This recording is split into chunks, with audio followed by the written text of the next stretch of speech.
Берасцейскі канцэрт-баль у сценах акадэмічнага тэатра драмы сабраў самых адданых знатакоў мастацтва, які заўсёды ў праграме канцэрта творы высокай класікі.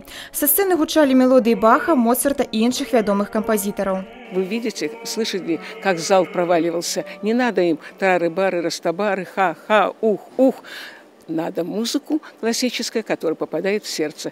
Вообще программа вся составлена очень интересно, не потому что это я, потому что это композиторы писали, но профессионалы умеют все ставить так, как это надо.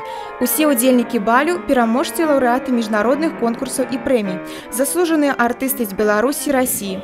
Многія з іх ужо не першы раз на сцэне Брэсцкага тэатра драмы. Ірына Вашченко, знакамітая салістка Марыінскага тэатра, менавіта на Берасцейскім балі выступила упершыню. Я обожаю Белоруссию, и у меня несколько было уже выступлений на Славянском базаре, и в филармонии там концерт был сольный, и на самом Славянском на конкурсе там выступала в рамках там концерта. И я всегда с такой радостью в Белоруссию еду и прям не отказываюсь. Упершыню на Берасцейскім балі выступила и Анастасия Карпук. Для дзяўчыны гэта было вельмі хвалююча. Я, конечно, очень сильно волновалась, потому что раньше я выступала на менее масштабных мероприятиях. Но для меня именно это выступление было очень важным, потому что это как бы новый этап в моей исполнительской игре. И я очень хотела здесь играть и очень благодарна Лилии Григорьевне за то, что она пригласила меня и дала мне такую возможность.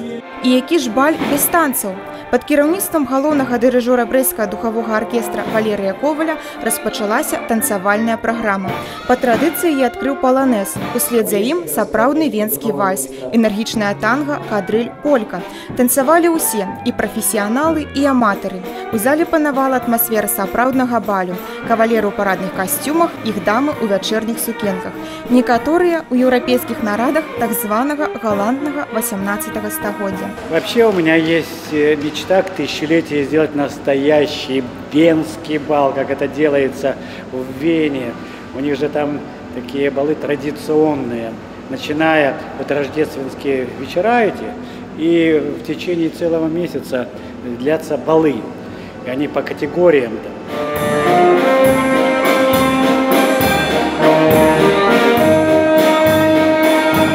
Ганна Бойкевич, Юрий Плинда, телерадиокомпания «Брест».